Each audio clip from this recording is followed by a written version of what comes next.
I'm just going to have to go into the sort of not in presenter mode. I hope you don't mind. Let's see.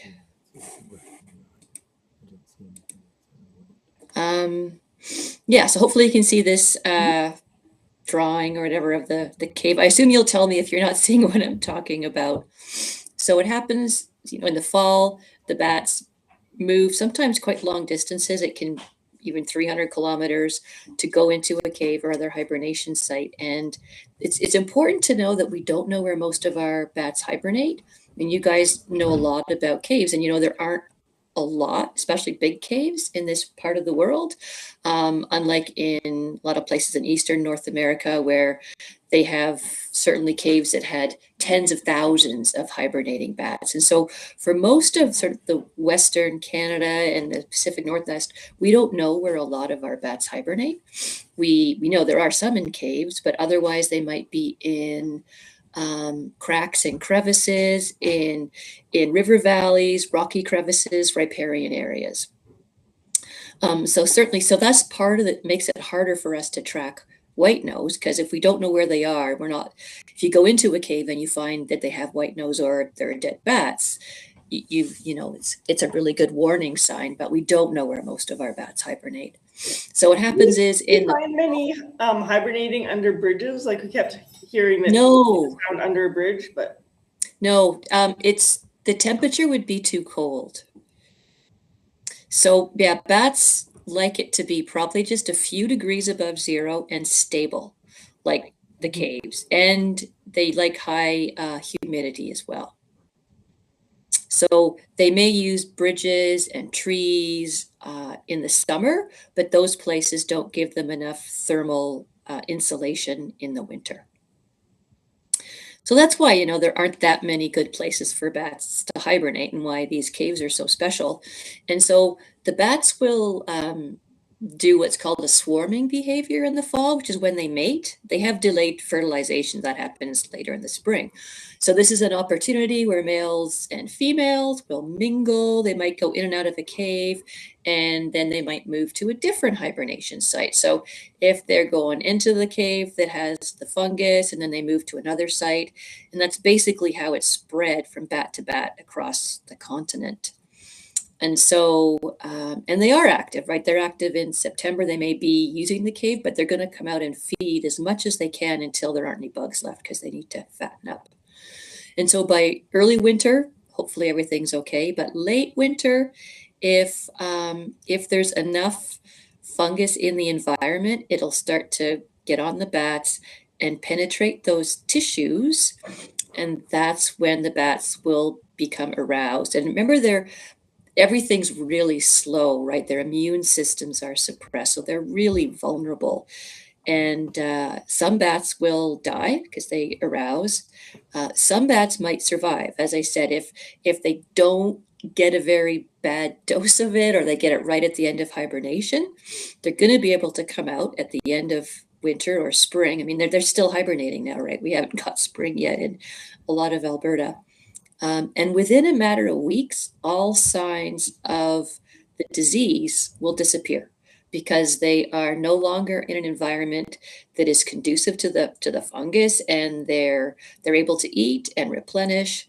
And so the springtime is a really important time for us to do our monitoring, because the only way we can detect the disease is on a bat, dead or alive. And so we've been doing a lot of monitoring of bats in the springtime, May, when we think they'll be just coming out of hibernation and they still have signs of white nose syndrome. And then by the summer, they're all perfectly fine again, or they seem fine if they've survived. And if they're in, the females may not follow through with reproduction if they're too weak. And that certainly could be the case. But but the problem is, in the fall, they have to run that gauntlet again and go through it all over again and get exposed.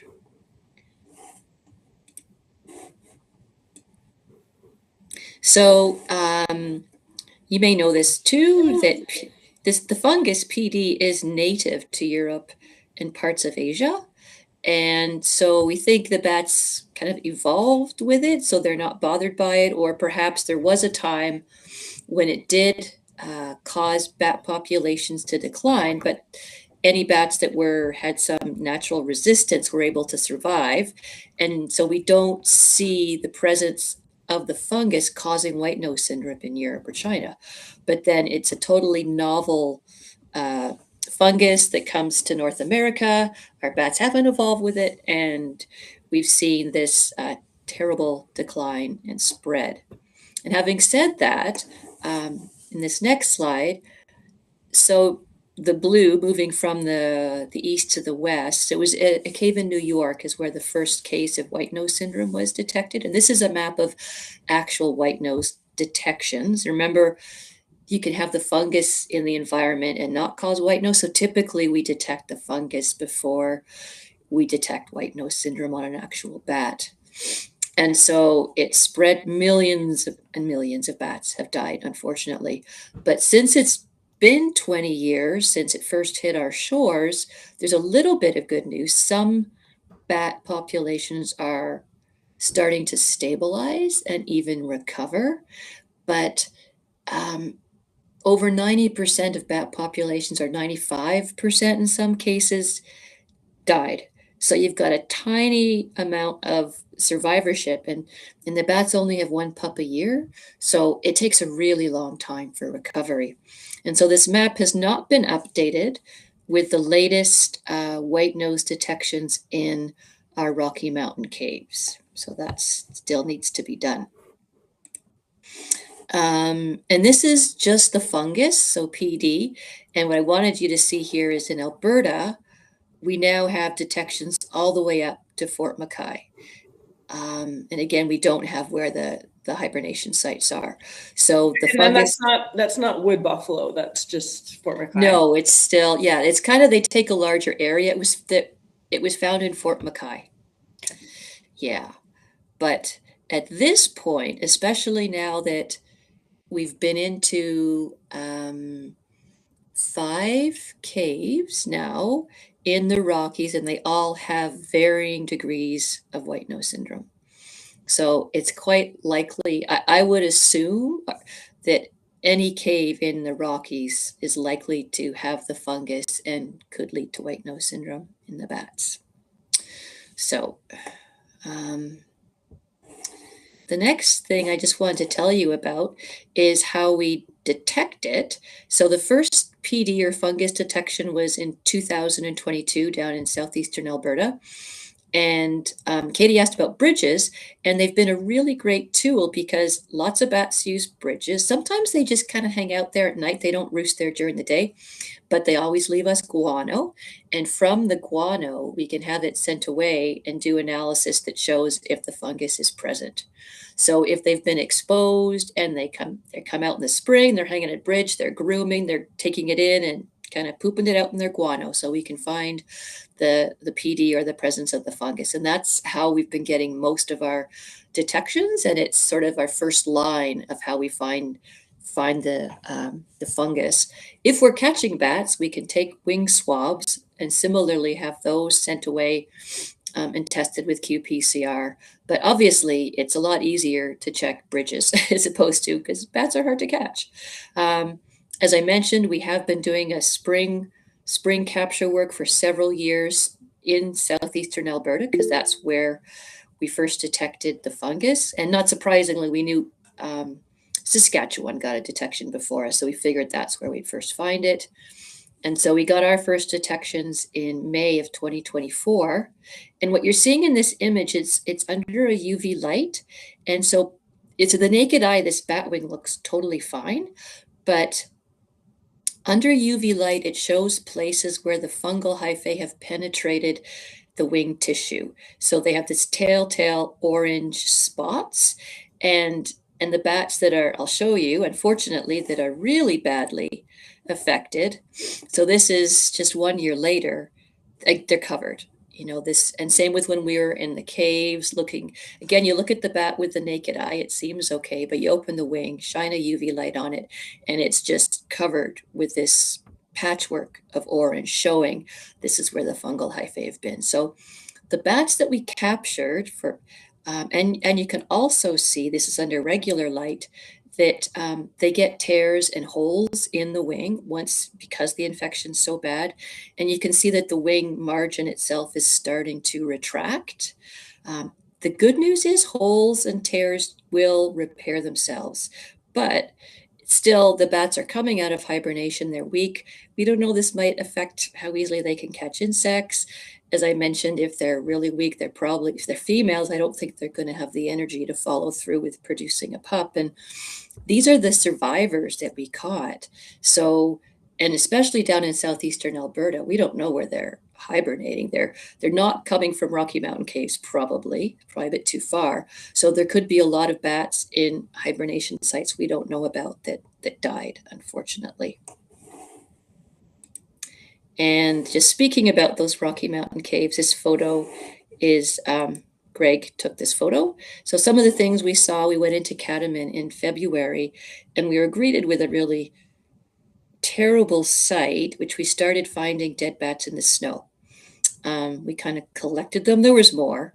I think I brought back 40 bats, and they were actually flying out of the cave. And, you know, some were staying out, some were going back in because they're looking for food, but there's none to be had. And so it was really hard to see. It was very sad. And the thing is, that was February, so I figure there's going to be bats every day coming out and dying. And we have had a few reports of people near the area, like Catamount or Hinton, who have seen bats nearby. And of course, there aren't bugs yet. They're coming out looking for food. We didn't find many dead bats in the cave. We did find signs of marten. There was a lot of scat. So we think marten were probably coming in and eating anything that fell to the ground. And again, lots of them are going to be trying to fly and find food. So they may die outside of the cave. And some, you know, they have their little claws just hook in. And so they could be there and dead, just hanging, and we're not sure.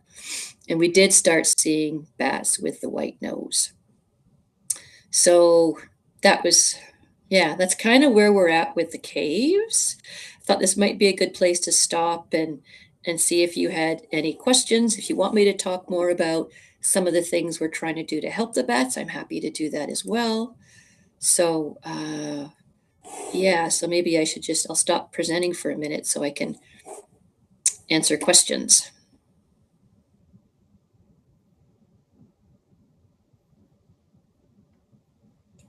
What are the thoughts about using Antiphum's, the antifungal? Yeah. Okay. Do you want me to?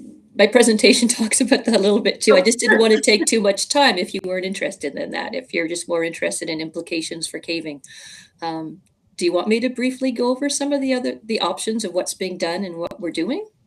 Sure. Yeah. You sure? Everyone's. Just tell me if you want me to stop. Okay, I'm gonna hop back in, even though I haven't had great luck here. Okay, entire screen. Okay, presentation is starting. This is so weird. It doesn't work. It works fine in my office. I'm obviously at home right now. I promise I know how to use Google Meet at my office. Yeah, thank you. Oh, hey. Okay, this might be okay.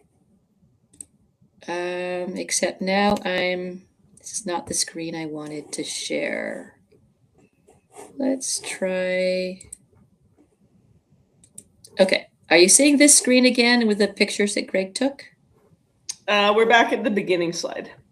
The beginning slide. Okay, and I'm really sorry, everyone. As I said, I do this a lot, and it's let's try presenting a different screen. I'm gonna present. Oh, it's showing that again, isn't it? Or I could just talk to you. I'm gonna hop out. I'll start talking so I'm not wasting your time. So in terms of things that we can do, you mentioned the antifungal sprays. So there's a lot of mitigation that's gone on. There is nothing that's going to wipe out the fungus totally, at least at this time, stop it from spreading. There isn't a cure for white nose syndrome. So all the things, the steps that research is doing are small scale interventions to reduce the impacts of the disease. We know bats are going to decline. And so spraying the antifungal spray is something that has been done. There's a lot of challenges with it. You guys have been in caves, right? You know how, especially like, maybe, I know not all of you have been in Catamount, but some of them are quite vast. And there's lots of cracks and crevices, and trying to be able to spray enough of it to successfully eliminate the fungus isn't going to happen. And what we've seen is that the fungus grows quite readily in these environments. So that's not going to work. Some examples where they have used it in the States, there's a concrete culvert that bats use it's a warmer place, so they hibernate at warmer temperatures than they do here. And it's just a concrete culvert. And so it's really easy to get in and spray it. So that works. And it's not a cave with its own little ecosystem where you might be impacting other things that are there in the cave.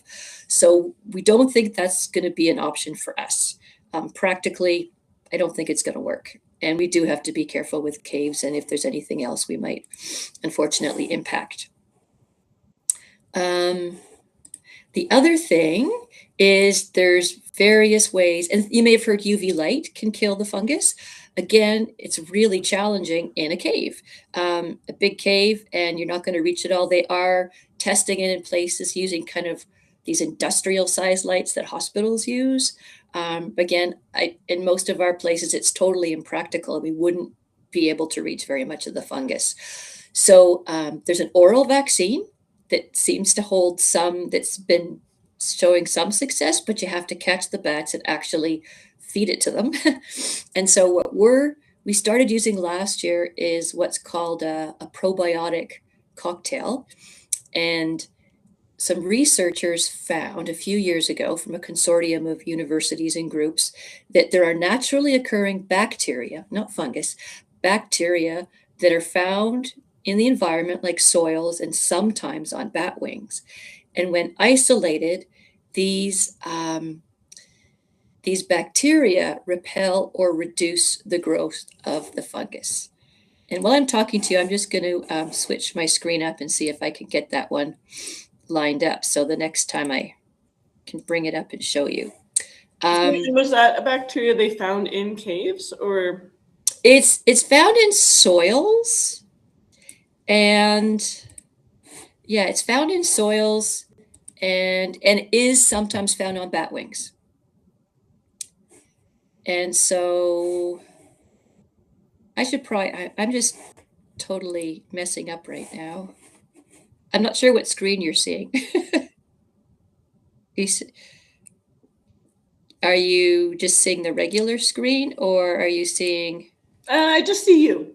Just see me. Okay. Well, I'm sorry, guys, but I can just talk about this. I just had slides that showed that. So anyway, so yeah, it's a bacteria, and the thing is, they've been testing it in BC and also in the state of Washington, and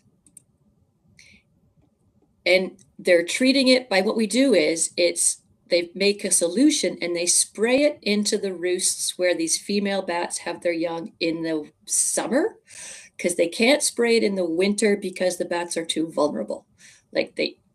It's probably, you can't put it on the bats. That's going to be really bad for them. So the idea is, where we know bats are roosting in the summer, typically they're buildings or especially bat houses.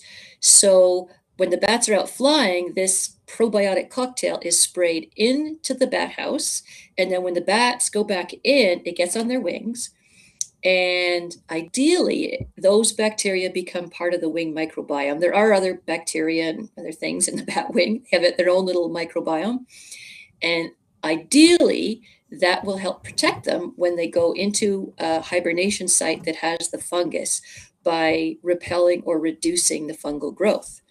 And so they've been testing this for a few years now, And so they're finding the bats that have been treated are showing lower amounts of the fungus, and they've even spread it to bats that weren't treated.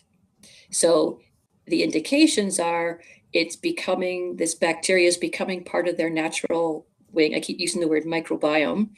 And then they interact with other bats, probably when they're swarming at hibernation before they go into their hibernation sites, or mixing and mingling and mating. And so other bats are then getting the benefits and starting to have this beneficial bacteria on their wings. Now in BC, where their study sites are, they actually don't have the fungus. They've only just had their second detection in BC, or of the white nose. But in Washington, the state of Washington has the fungus and white nose syndrome. And none of the bats that have been treated with this probiotic have developed white nose syndrome.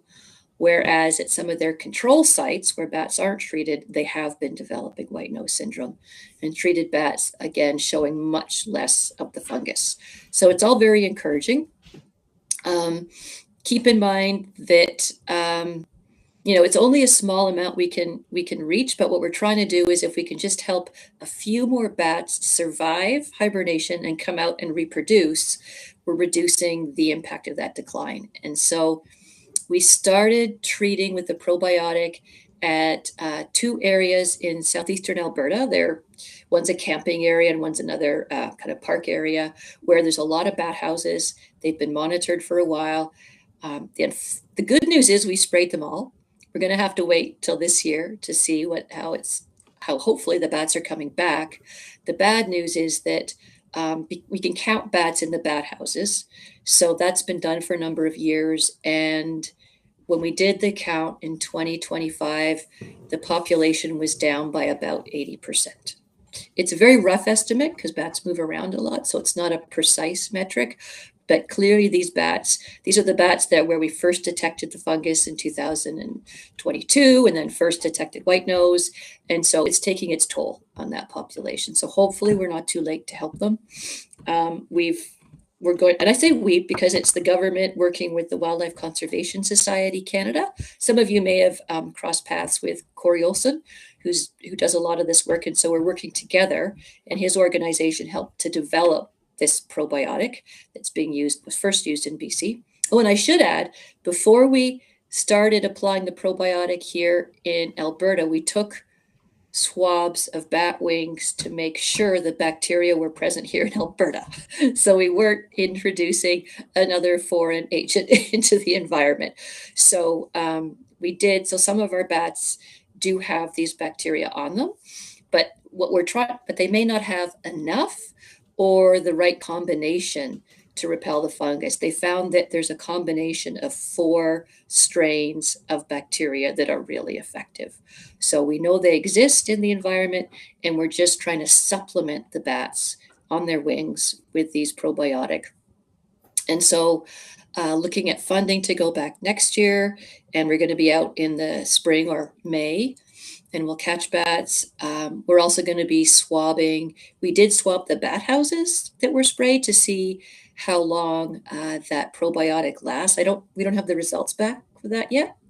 So we're going to be doing a spray of those bat houses in May, and we've got about 7 other areas where we know that bats are roosting, kind of sprinkled around the province. We're not going, Slave Lake's about the farthest north we're going to make it this year, but we do have sites farther north than that we'll get to in the future. And we're going to be trying 2 applications. So we'll be spraying in May, and then in July once the pups are out flying. So they're out and about when we're doing the spraying. And we'll be capturing them. We'll be doing swabs to look for the presence of the bacteria. We'll be looking for the presence of, PD and how much PD, and checking to see if the probiotic spray is lasting in the environment where they are, like the bat houses. And we're going to do it at at least one bridge site in the south that's used as a maternity roost, and see how that works as well. So we think this is the most effective mitigation that's suitable for our area. Yeah, so that's our main thing. And I will add that we have been for quite a while trying to do a lot of outreach so people know more about bats, try to protect their habitats. You guys know really well how important their hibernation sites are, protecting those, as well as now these maternity sites where females raise their young. Those are really important. There may be a lot less females raising young, but we want to give them the best opportunity. So protecting those so they're not disturbed while they're going through their reproductive cycle and raising their pups. Our hope is that eventually there will be some bats that have resistance. They'll be the survivors, and hopefully we can help a few others survive with this probiotic. Population's declining, and it will decline a lot more, but hopefully we can help get them through this decline, and they'll slowly recover in the long-term future. And so Vlad's asking a similar question to what I had, but if we know they're essentially starving to death, like what's the ethic on just feeding them to help them make it through the winter, or feeding them, with probiotic on it? Yeah, the probiotic isn't ingested. It has to be external on their wings, because that's where the fungus is going to affect them. And feeding them is ideal, but it's really hard to do because I know someone said, can we release the mosquitoes or moths? And I don't know if anyone's tried that because they wouldn't last very long because it's so cold in the cave. Something that has been done. They live there, so why wouldn't they last? Because it's so cold. But they live there at the entrances, every entrance. But if you think about it, in the winter, right, it's only 2 or 3 degrees. Well, not in a cave. That's why mosquitoes live in a cave. Well, they don't live in the cave. Well, we see them all the time. Well, do you see them there's tons of mosquitoes in every cave, and they basically stay there because it's stable temperature. In the winter, you see mosquitoes in caves? Yeah. Okay. I don't have a lot of caving experience. I've never seen them. My understanding is that because the caves are so cold, most insects don't survive. I would actually argue, I would beg to differ, because the cave, as soon as you hit the darkness zone, is the stable temperature. That's why the insect actually goes there, and they remain there throughout the winter. And I see them all the time. Yeah, well, I'd love to hear more about it, because everything else that I know, and that's why, insects start to disappear once we get into the fall because it's too cold. Yeah, no, I saw mosquitoes last week. Really? Oh yeah, I know they're there. I believe you. I'm just really surprised. Okay, because I didn't think that would work. Not sure how we'd go about doing that, but we need to follow up on this. What I was going to say is the other way to help bats is there was one study where they put out lights to attract insects in the late summer when near hibernation sites. So you kind of have to know where the hibernation sites are. And so by putting out the lights, it would attract more insects. So it's easier for bats to feed and fatten up. And we don't know if it's going to make a difference. We know if they're heavier going in, it makes sense that then if they are aroused because of the fungus, they've got more fat, right, that can get them through the winter. So making our bats fatter should help. And so I think that's something we're going to try outside near Catamount. May not make a big difference, but I think it's a pretty easy thing to do. Mm-hmm. Yeah, sorry, did someone have a question? Okay, maybe I've muted I don't know if they're asking them in the chat box. Oh, sorry, I can read the chat. Yeah. Okay. Yeah, so the latest protocols for decontamination of caving gear.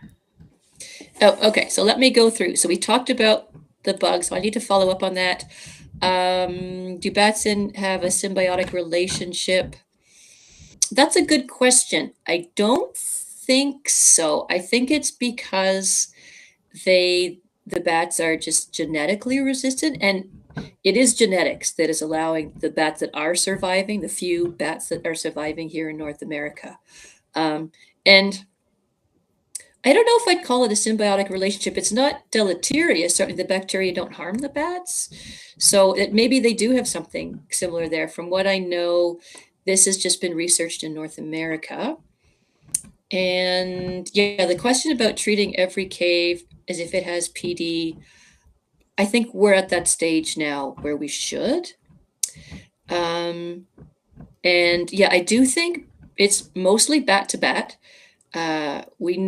We believe it was brought to North America by some caving gear, and we know it can be, those spores can be transported. But mostly it's bat to bat. But at this point, still, I think we still need to be really cognizant of that decontamination because we don't know for sure. And especially if you were going to go outside the province to BC where they haven't detected white nose syndrome. So, I mean, we always would say don't take gear from an area that has white nose into an area that doesn't. And now we're kind of getting to a stage where we think we haven't detected it in northern Alberta. So I guess we could be extra cautious there, and certainly taking the gear outside into BC would be, I think, would be a cause of concern because we haven't detected it there. Certainly, up most of our Rocky Mountain caves in the southern half of Alberta, we would consider they all have PD. We're still dealing with being very careful with decontamination, just to reduce the spread. Yeah, so the latest protocols, I can send those to Katie to send to you. There's a couple of different ways. There's the hot water treatment, which is things that can handle it. It's 55 degrees Celsius for 5 minutes. It used to be for a lot longer. So I know that depending, like Greg's told me, depending on the type of helmet, if you can put it in a dishwasher. That works. You can also put boiling water into a cooler and dunk your stuff in there because it'll stay, at that temperature for the right time period. There are various types of chemicals that decontaminate. Isopropyl alcohol, 70% is what's recommended now. They used to say 90%, but it evaporates very quickly. So it's 70%. And there are others. So things that you can swab and clean, surfaces that can't maybe go into the hot water. And certainly for us, when we went into the cave to check the bats, we made sure that any clothes we wore was bagged and it didn't enter our vehicles. So we didn't accidentally, and same with our footwear, we changed our footwear or swabbed it out and then changed it before we got in the vehicle and took everything back and cleaned it and disinfected it. Because you don't want to say use even the same footwear from a cave and then you get into your vehicle, then the fungus could potentially, those spores be in the vehicle. It may not be the right environment for them, but they could last and then get spread somewhere else. So just being extra cautious. So I can send that. And do they no longer recommend 4 quarts solution, or is that like overkill? I think it's still on the list. I can check. There's quite a few things. And we've just been using the isopropyl because it's accessible, real easy to get and easy to use. Yeah. So I'll get you that tomorrow. And yeah, do bats migrate from Alberta to BC? Probably not over the mountains. So we have about 9 species in Alberta, and there are 6 that hibernate, and a lot of those do have they travel so far. It almost is a migration, like the ones in Catamount, based on the banding stuff years ago. They found them over 300 kilometers away. I don't think they're going to travel over the Rockies. We have 3 species that don't hibernate here at all, and they're true migrators, and they migrate south to the southern US, maybe even Mexico. So those 3 species, the hoary bat, the red bat, and the silver-haired bat, do not have cases of white nose syndrome because they're not hibernating in places where they can get it. But all our other bats probably can. There's a couple that are only in the West, so we're just learning now how it's going to affect them, but probably all of them can be affected by the fungus and white nose syndrome. And I would say further north, maybe if you think about the Peace region, you might have some bats moving back and forth. And bats in Saskatchewan, that's a good question. They don't have as much surveying going on. They did have a very intensive program going to bridges and collecting the guano. And so if the maps of, I can resend that too. You'll see they have lots of detections of the fungus throughout Saskatchewan, Manitoba, but not so much white nose syndrome, because you really need to do more of the intensive being able to catch the bats to see if they're coming out of hibernation with white nose syndrome, or knowing where they hibernate and going into the hibernation sites. So they haven't been able to do as much testing for that. So it's right now, and again, the map, I can send that out too as an attachment to Katie, and I can tell you where you can get the latest maps. They do have PD in many locations throughout Saskatchewan. And so if I bought a black light and I shine it around, like not maybe on a bat's wing, but if I shine it around like on the soil or the wall, would you be able to see PD that way? No, it's a good question. So what we see with that black light is where the fungus has penetrated the tissues. So it's not actually the fungus, and I don't know why it fluoresces this orange color.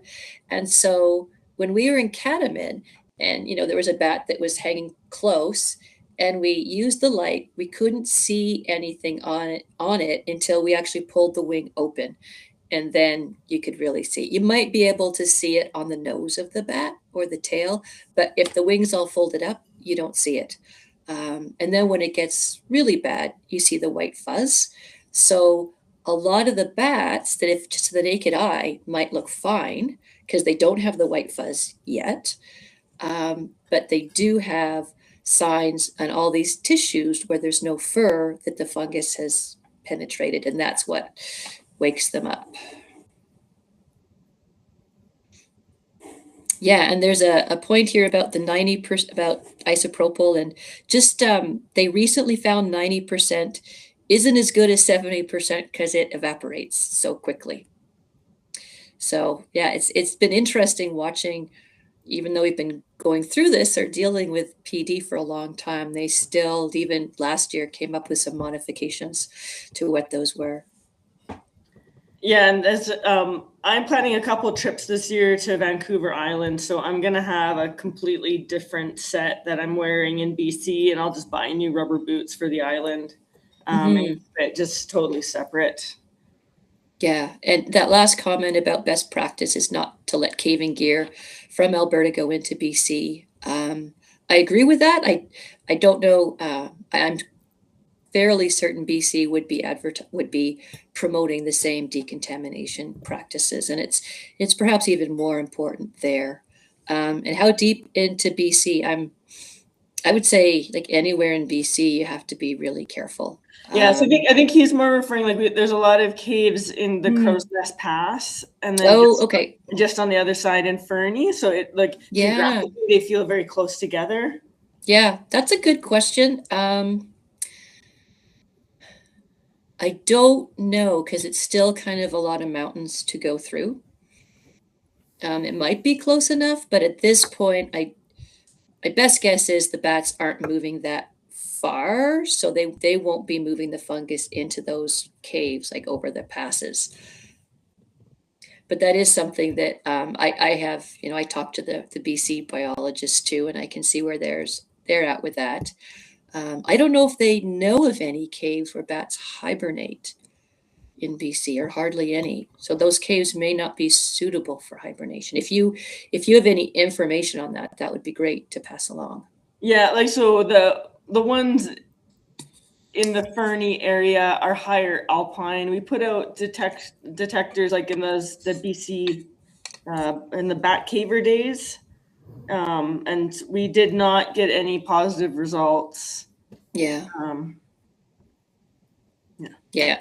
So, because they need there's a sort of a sweet spot of temperature and humidity, stable, low temperature and humidity. Interestingly, the fungus, we call it a cold-loving fungus, but it can actually grow at what we would consider warm temperatures. So between about 3 and up to 17, 18 degrees Celsius, with the middle being where it really flourishes. So cadmium is at the low end of that.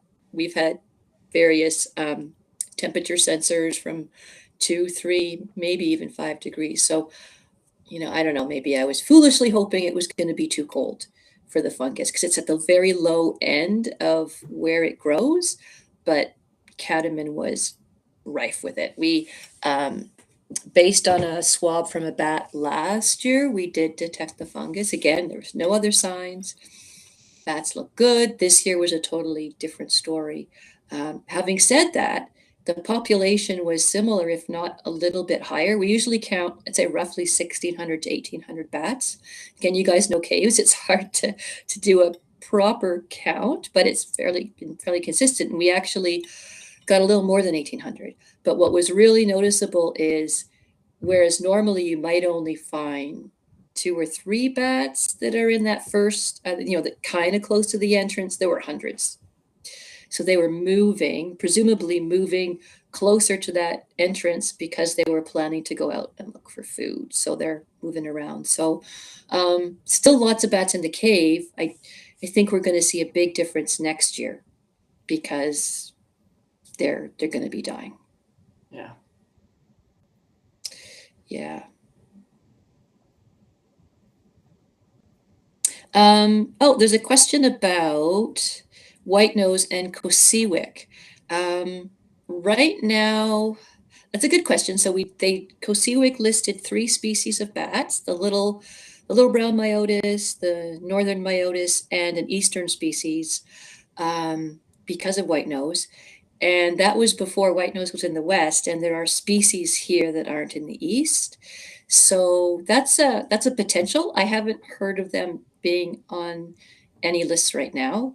In Alberta, we've listed the 2 species that the federal government listed as endangered a while ago, just as a precaution. But we're kind of treating all our bats that hibernate the same way, so that we are kind of affording them as much protection as we can at this point. Soft goods like ropes, clothing, harnesses. That's a good question. So in terms of decontaminating, I guess it depends how well you can decontaminate it. So things that have like your carabiners and helmets, all that stuff is probably easier to thoroughly decontaminate. Anything that you can put in either that hot water bath I was talking about, the 55 degrees, is pretty good. But when you start getting into some of the clothing or like the harnesses, I think might be a bit harder unless you are able to get those in the hot water. For example, for going into the cave, we went into we didn't take any backpacks because it's going to be hard to properly decontaminate a whole backpack given all the nooks and crannies, unless it could withstand being submerged. But some materials are going to shrink and they won't do very well. So I think the key with those harnesses is to really scrub them to get out all the dirt before you try to put it in hot water.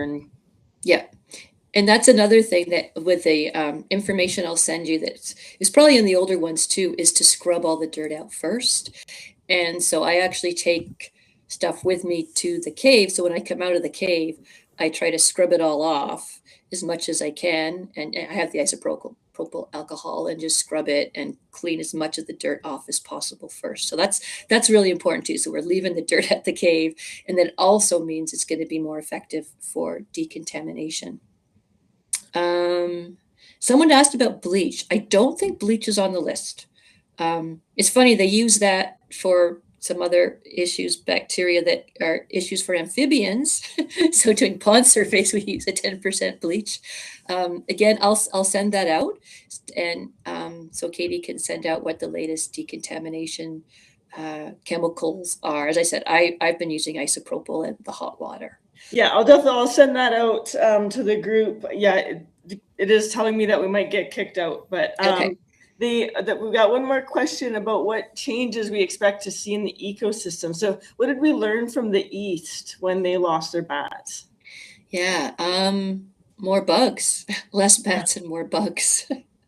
Especially, in the southern US where it's warmer, there's more bats. There's more types of bats. There's just more numbers of bats, and they perform this great. They're a pest control service. They do it for us too, but especially where there's a lot of farms, and there are estimates that they save farmers billions of dollars because they didn't have to use pesticides, and now they have to use pesticides. And there's lots of anecdotal from people who have places in the east, and they talk about how they used to always see bats and now they're not, and there are more insects. There's a larger bat, the big brown bat. It can get white nose, but it's over twice the size of the little brown bat. So simply by virtue of its mass, it's able to withstand its exposure to the fungus and being aroused because it's got more fat to rely on. So some of them are dying from white nose, but not nearly as much.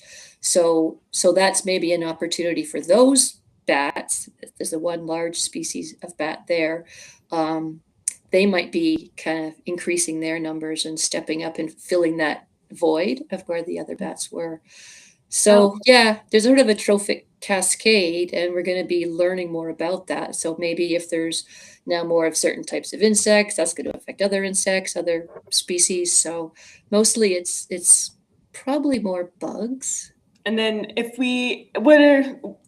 do you think you're going to get any more funding, and can we get involved with helping to do more monitoring or prebiotics? Yeah, that's great. So through the Wildlife Conservation Society and Corey Olson, they still have the bat caver program that I think you've probably participated in. So they have a little bit of funding still. So that's used to support cavers to go to ideal, caves that may have the potential, and to put out some kind of a detector that would detect if there's bat activity in the winter, like especially the fall and the spring. And then for follow-up, so through that program, they supported Greg Horn and Dave Critchley going into a few caves to do surveys and take some swabs. So I think Corey Olson, right, Katie? And I can make sure. Yeah, and I know that we try to invite cavers when we go into catamine, and some other cavers went into sheep capture. So we'll continue with that. I'm not sure beyond. I think being really good stewards, and I know you're great stewards of the cave and kind of ambassadors that let people know how important bats are and why some of the people aren't allowed in bat caves in the winter, right? Because that was before the disease came. We knew it would disturb the bats too much. I don't know if there's any other opportunities that we can. Mostly there's summer work that we're doing. I don't know if people are, and if you're interested in maybe just coming out when there's a few very locations that we're doing bat netting and handling them and treating them. And if you were interested, let me know, or let Katie know, and then where you are. And if it was somewhere close, maybe you could even just come and visit for a night when we're doing some of the work and get to see the bats up close. Yeah, that'd be great. Another question, if we see a dead bat this summer, should we collect it or leave it there and report it to you, or what should we do? Yeah, that's an excellent question. By the end of May, it's probably not worth collecting, because if you recall that those signs of white nose will have dissipated by the summer. So we figure what we're asking people, if they find dead bats in the winter or in the spring, to collect them, and then call their Fish and Wildlife office, and then we'll look at it. We might send it away for testing. But beyond that, it's probably, if a dead bat probably isn't white nose. It's actually our disease specialist says most of the dead bats she gets sent are from cats. Interestingly enough. Yeah. And I suppose it needs to be kind of fresh, right? So skin on. If it's really decomposing, that's okay. Too much. Because we just found one last week. That's why I'm asking. You found one last week? Yeah. Okay. Yeah. So, but it was kind of fresher, but I'm not sure how fresh it wasn't yesterday, right? So if you think it I can send you a picture and you can decide. Yeah. It's easy to go back. Yeah, and I should talk to you more about the bug thing, because I just couldn't envision how that would work. And the other thing is, when we have bats in captivity, like we're holding them, we feed them mealworms. So we usually actually hand feed them. And there are some species that can learn to feed themselves and go on the ground, but most of these bats fly and catch their food in the air. So that's why it's also harder for us to provide food. It's like, oh, let's go take dishes of mealworms out. They're not going to be able to get them. They don't relate to that. Yeah, I don't know about releasing, and yeah, maybe that's something we need to think about. I haven't heard of anyone trying that. Thanks. Yeah, I really appreciate your input. Oh yeah, the caves. Yeah, daddy longlegs. Yeah, Some of that them, is something we get big clusters of harvested. yeah, there are some species that will eat spiders. They're gleaners, so they will go off and take stuff off of leaves and branches. But again, most of our bats are used to catching stuff in the air. Yeah, great observations.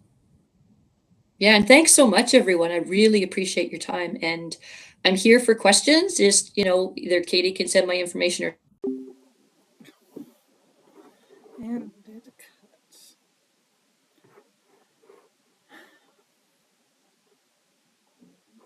Yeah, we ran out of time. How do I